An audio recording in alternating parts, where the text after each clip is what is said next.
Sermões no Evangelho de João. 8. O Senhor que nos deu uma vida abençoada.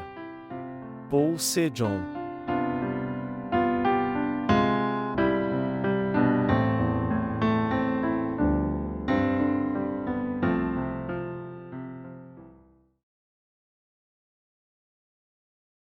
Nunca perca a esperança de ter uma vida gloriosa.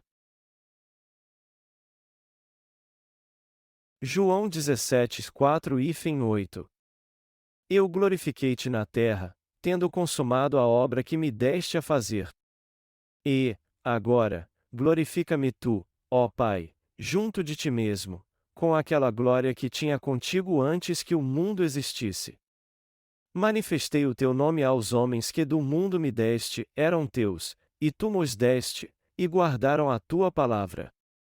Agora, já têm conhecido que tudo quanto me deste provém de ti, porque lhes dei as palavras que me deste, e eles as receberam, e têm verdadeiramente conhecido que saí de ti, e creram que me enviaste. Todo o capítulo 17 do Evangelho de João narra a última oração que Jesus fez antes de ser crucificado. E o Senhor orou assim porque ele queria algo do Pai. Mas o que ele queria? Nós podemos ver isso descrito claramente no texto bíblico deste capítulo: e eu glorifiquei-te na terra, tendo consumado a obra que me deste a fazer. E, agora, glorifica-me tu, ó Pai, junto de ti mesmo, com aquela glória que tinha contigo antes que o mundo existisse. A João 17:4-5. Está escrito na palavra que Jesus estava com o Pai antes mesmo da criação do mundo. Isso quer dizer que Deus e Jesus Cristo são a mesma pessoa, e que Jesus é o Deus Criador que criou o universo e tudo o que nele há. Depois disso, Deus mandou que seu Filho Jesus fizesse uma obra de justiça, e o texto aqui nos diz que ele glorificou o Pai ao fazer essa obra. E essa obra foi justamente resolver todo o problema dos pecados do homem. Jesus levou todos os pecados do homem ao ser batizado por João Batista, e então foi crucificado para pagar o preço total por eles. Mas após sua morte, Jesus ressuscitou ao terceiro dia e ascendeu aos céus. Este capítulo antecede tudo isso. Jesus orou para que Deus o glorificasse, já que ele tinha cumprido todas as obras da justiça de modo perfeito e o Pai havia sido glorificado através delas. Todos nós que nascemos de novo no Evangelho da Água e do Espírito queremos ser glorificados pela obra que Jesus fez.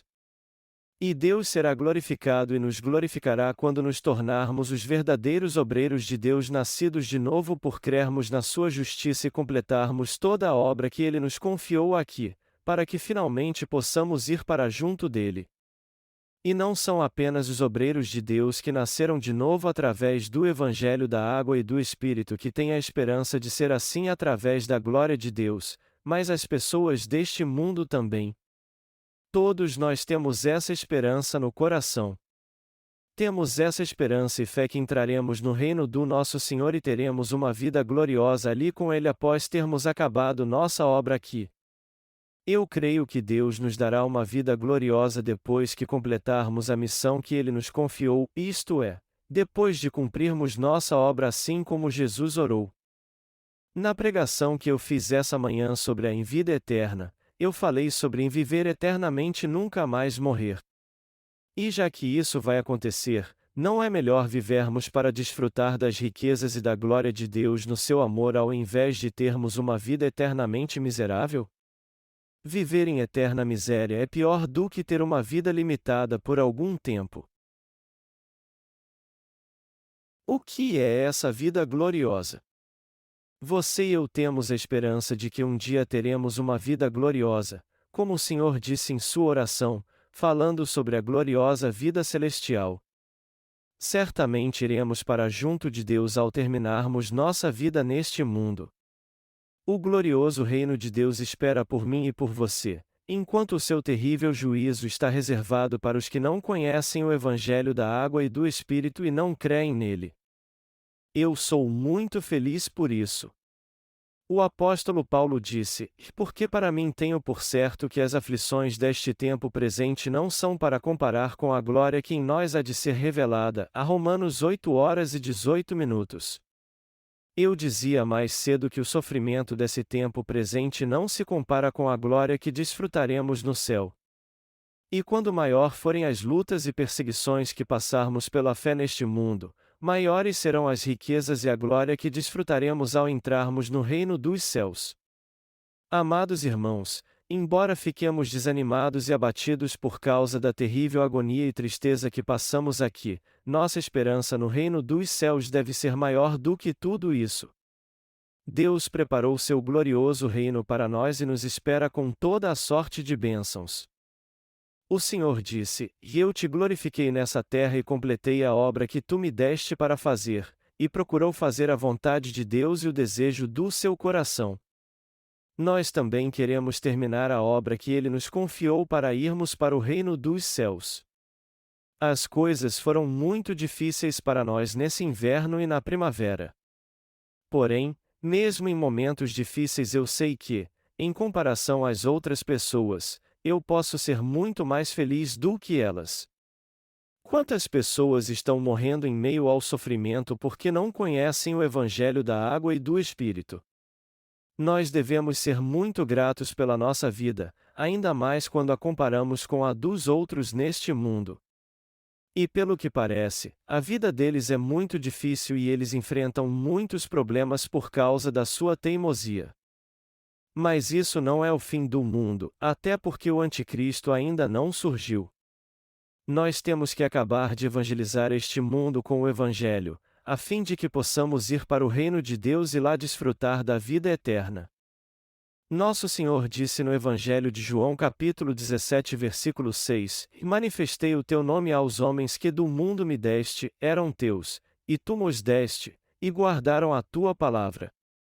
Isso quer dizer que Jesus manifestou a verdadeira salvação segundo a vontade de Deus.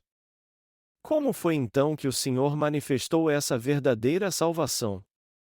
Ele fez isso vindo a essa terra num corpo carnal, ao levar todos os pecados do homem quando foi batizado por João Batista, morrendo na cruz e ressuscitando dos mortos para pagar todo o salário pelos nossos pecados. Essa é a verdadeira salvação. O Senhor nos salvou ao sacrificar sua vida, e todos que creem nisso guardarão as palavras do Pai. João 17h06. O Senhor nos deu sua palavra e nos fará guardar essa fé até o fim, nos fortalecendo para suportarmos todas as provações. Quando o Senhor estava neste mundo, Ele sempre disse que seu poder era igual ao do Pai. O Deus Trino nos fez nascer nessa terra e depois enviou seu Filho para nos salvar dos pecados do mundo com o Evangelho da água e do Espírito. Deus enviou seu Filho para cumprir seu plano da salvação em nossa vida. Ele nos fez conhecer sua palavra através de Jesus Cristo e nos levou a crer nele através dela também, pois ele de fato é Deus. Jesus, o Filho unigênito do Pai, veio a este mundo segundo o plano de Deus. Jesus Cristo veio a este mundo e nos salvou com o Evangelho da água e do Espírito. Nós recebemos a remissão dos nossos pecados crendo nessa verdade através da palavra. Amados irmãos, vocês creem mesmo nisso de todo o seu coração? O ministério de Jesus e o de cada um de nós que nascemos de novo é o mesmo. E assim como o Senhor entrou no reino do Pai após completar seu ministério neste mundo, nós também iremos para este lugar glorioso depois que pregarmos este Evangelho e cumprirmos a missão que Deus nos confiou. Mas os homens maus sempre perseguirão os injustos em que nasceram de novo no Evangelho da água e do Espírito. Eles virão como que querendo ajudar aqueles que ainda não são filhos de Deus, mas, na verdade, eles os perseguirão ao invés de ajudá-los. Mas eles farão isso porque sua alma é diferente da alma dos justos que nasceram de novo no Evangelho da água e do Espírito. Quando eu vejo essas coisas, eu fico feliz por ver o quanto nós que servimos ao Senhor pela fé somos abençoados. Mas apesar disso, não podemos esquecer que nossa carne é fraca. O Senhor orou ao Pai e disse após cumprir seu ministério para nos salvar do pecado com o Evangelho da água e do Espírito e antes de ascender aos céus, e, agora, glorifica-me tu, ó Pai, junto de ti mesmo, com aquela glória que tinha contigo antes que o mundo existisse, e nós também temos que ter a esperança de que Deus nos glorificará após acabarmos nosso ministério aqui neste mundo. Isso porque nós temos em nosso coração a esperança da vida eterna, quando iremos para o reino de Deus e desfrutaremos das suas riquezas e da sua glória. Mas não devemos ficar apenas com essa esperança no coração, e sim trabalhar duro esperando receber as bênçãos de Deus. Eu creio que nosso Senhor em pessoa nos glorificará depois que terminarmos nosso ministério aqui, pois o plano de Deus é que todos os verdadeiros cristãos desfrutem da sua glória com Ele no reino dos céus. Eu fico muito feliz e em paz quando penso na maravilhosa glória que em breve receberemos. Seria muito difícil vivermos neste mundo se não tivéssemos a esperança da vida eterna, onde teremos riquezas e glória. É por isso que podemos ser pacientes e suportar todas as dificuldades. O Evangelho da água e do Espírito está sendo pregado amplamente, não importa o que esteja acontecendo no mundo. De vez em quando temos alguns problemas em nossa igreja, mas eu sei que você e eu podemos vencer tudo isso e fazer a boa obra se trabalharmos juntos e com um só coração. É por isso que temos que pensar sempre na vontade de Deus e fazer sua obra.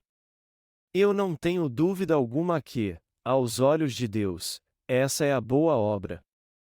As pessoas geralmente pensam diferente dependendo da situação que estão vivendo.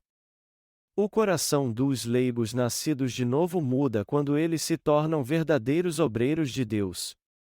E quando assumem uma função na Igreja de Deus, seu coração muda de novo. O profeta Ezequiel exemplificou isso muito bem. O rei da Babilônia invadiu Jerusalém e levou muitos jovens como seus prisioneiros, inclusive Ezequiel. Durante este período, Ezequiel se tornou um profeta e encorajou seu povo que estava no cativeiro, dando-lhe esperança. Se Jeremias foi o profeta das lágrimas e Amós, o profeta da justiça, Ezequiel foi o profeta da esperança. Mas um dia algo trágico aconteceu. O exército babilônico atacou Jerusalém novamente, e dessa vez a destruiu. Eles queimaram o templo e capturaram Zedequias, rei de Judá, arrancaram seus olhos, o amarraram pelas mãos e pelos pés a um cavalo e o arrastaram pela cidade como se fosse um trapo qualquer, e o deixaram ali para morrer. Assim, os israelitas perderam seu país e não tinham mais uma terra para retornar. Por essa razão, o povo lamentou e chorou muito. Até a esposa do rei Ezequias foi morta nessa ocasião. O que você acha que aconteceu com Ezequiel em meio a toda essa desgraça? Em meio a todo este grande sofrimento e dor, Ezequiel não desanimou, mas encorajou seu povo dizendo: é justamente em tempos difíceis como estes que temos que ter esperança. Temos que crer em Jeová, o Deus Todo-Poderoso, e confiar nele. E o povo, que era teimoso e duro de coração, começou a ouvir as mensagens motivadoras feitas pelo profeta Ezequiel, pois ele os encorajava a não perder a esperança e confiar no amor de Deus. Algumas das suas mensagens foram de motivação, fé e esperança por causa de uma visão que Deus deu a ele, e Ezequiel foi ao templo como mensageiro de Deus. E quando estava no templo, ele viu que águas começaram a fluir debaixo dele, do seu umbral até o oriente. A Bíblia diz assim: saiu aquele homem para o oriente, tendo na mão um cordel de medir, e mediu 1000 covados e me fez passar pelas águas, águas que me davam pelos tornozelos. E mediu mais 1000 e me fez passar pelas águas, águas que me davam pelos joelhos, e mediu mais 1000 e me fez passar pelas águas, águas que me davam pelos lombos.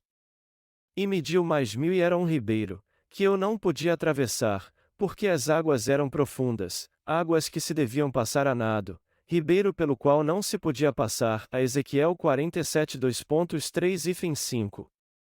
E essa água que jorrou rodeou o templo e fluiu pelo deserto até o Mar Morto.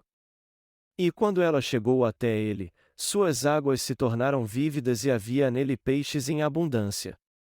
Além disso, por onde essa água passava crescia a vegetação e as árvores davam abundantes frutos. Essa foi a promessa que Deus fez sobre a restauração de Israel. Depois de ter tido uma visão tão extraordinária, Ezequiel teve tanta fé na restauração de Israel que disse ao povo: por mais que estejamos sofrendo agora, nós nos levantaremos. O brilhante sol da manhã com certeza nos visitará novamente e fará com que sua luz ilumine todos que hoje estão em trevas. Por mais que estamos caídos agora, nosso povo se levantará. Embora tenhamos fracassado até agora, com certeza seremos bem-sucedidos e vitoriosos. Tudo o que temos a fazer é confiar no Deus Todo-Poderoso, principalmente nestes tempos difíceis que estamos enfrentando, e não ficar deprimidos por causa dessa situação miserável que estamos vivendo. O Senhor com toda certeza curará o seu povo e nos erguerá novamente se nós orarmos e não perdermos a esperança. Os israelitas ouviram essa mensagem, se sentiram muito confortados com ela e passaram a ter esperança na futura restauração de Israel. O Senhor também disse que os pais da fé deveriam servir seus discípulos. E este princípio não mudou. Embora pareça que os pais da fé estão dominando seus discípulos novos convertidos, eles passam mais tempo com eles para servi-los mais. Eu sei que alguns deles fazem o que acham que é certo e não servem ao Senhor pela fé. E eu fico muito triste quando vejo isso. Quando isso acontece, eu penso, seria muito melhor se eles fizessem a obra de Deus com uma fé verdadeira, pois eles terão que fazê-la de um modo ou de outro. Por que eles estão fazendo isso então? E o meu desejo é que essas pessoas façam a obra de Deus com zelo, com o desejo de ajudar realmente, nem que seja um pouquinho.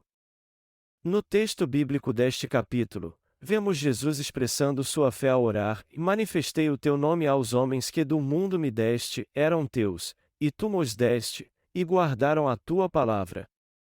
Agora, já tem conhecido que tudo quanto me deste provém de ti, porque lhes dei as palavras que me deste, e eles as receberam, e têm verdadeiramente conhecido que saí de ti, e creram que me enviaste.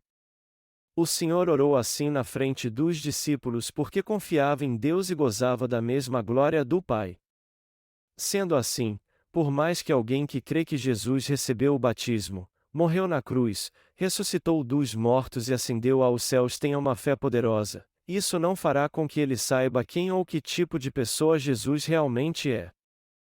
É por isso que temos que entender que Jesus é o Filho de Deus, que estava com ele desde quando ele criou o universo. Embora Jesus seja Filho de Deus, ele também é Deus para nós. Ter fé nisso é algo extremamente importante. Jesus criou tudo o que há no universo. Ele criou o universo e tudo o que nele há, inclusive as coisas que nossos olhos não podem ver. Hoje em dia estamos acostumados a ouvir reportagens sobre cientistas que descobriram novas estrelas que estão a milhões de anos-luz da Terra. Deste modo, podemos ver que o universo que Jesus criou é muito maior do que podemos medir com nossa capacidade humana. Este Jesus, o grande e poderoso Deus, preparou o reino dos céus para nós e está nos esperando lá. Ele espera pelo povo que nasceu de novo no Evangelho da Água e do Espírito para que ele tenha uma vida gloriosa. Toda vez que eu lembro que Deus nos deu a vida eterna e nos fará viver para sempre, eu fico maravilhado e super feliz, ainda mais por saber que é a palavra de Deus que nos garante isso, não nossa mente ou imaginação. Já que não há nenhum engano na palavra de Deus, eu creio que nossa vida futura será exatamente como ela diz. Nós somos felizes e nos alegramos muito porque tudo será cumprido exatamente como diz a palavra de Deus. Enquanto vivermos neste mundo, você e eu temos que pensar sempre nas bênçãos que Deus nos promete na sua palavra. Quando eu paro para pensar na vida eterna celestial que teremos, eu desfruto de grandes bênçãos em minha vida, mesmo quando estou com muitos problemas. Embora seja difícil entender o que é essa vida espiritual, Algo muito claro é que quem crê nessa vida certamente receberá grandes bênçãos espirituais pela fé. As pessoas costumam comprar roupas novas e se vestir bem quando vão visitar a Casa Azul, a residência presidencial da Coreia. Só que isso não faz a mínima diferença quando elas chegam lá, pois a Casa Azul é esplendorosa, linda e enorme, embora por fora pareça apenas uma casa com telhas azuis. Não deve ser nada confortável viver ali. Mas nós que nascemos de novo no Evangelho da Água e do Espírito estamos com o coração preparado para morar no glorioso reino dos céus. E é por isso que podemos viver em paz, mesmo em meio aos problemas, porque temos certeza que vamos para lá. Nós que somos justos entraremos no reino dos céus e teremos uma ceia maravilhosa ouvindo lindos louvores. Nós faremos grandes celebrações e organizaremos os eventos celestiais. Vocês também já foram preparados para fazer isso. A maturidade espiritual dos crentes de nossa igreja será ideal quando assumirmos responsabilidades como estas. Meu coração também está preparado para isso. E eu tenho certeza que vou jogar futebol ainda melhor se o Senhor preparar um campo para nós lá. Eu fico muito feliz quando penso sobre isso e desejo que logo aconteça. Por isso, amados irmãos, vamos terminar logo a missão que nos foi confiada para que possamos ir para o céu juntos. Façam a obra de Deus com todo o afinco e o melhor que vocês puderem neste mundo para que vocês possam desfrutar de toda a alegria que o Senhor que nos dá. Muitos dos nossos irmãos não estão comendo muito porque estão de dieta, mas temos que nos alimentar bem com coisas saudáveis para que nosso corpo seja fortalecido para essa tarefa. As crianças têm mesmo que pedir coisas deliciosas aos seus pais, e nossos obreiros também precisam se alimentar bem para que possamos compartilhar tudo que vale a pena nessa vida. Já que o Senhor orou para cumprir seu ministério e ser glorificado, vamos orar também para que possamos fazer a obra do Senhor com zelo até Ele voltar. Vamos fazer de tudo em nossa vida para cumprir nossa missão e orar para que possamos entrar no reino dos céus e desfrutar da glória do Senhor quando Ele voltar. É isso que eu tenho no coração, e estou certo que vocês também têm o mesmo no seu coração.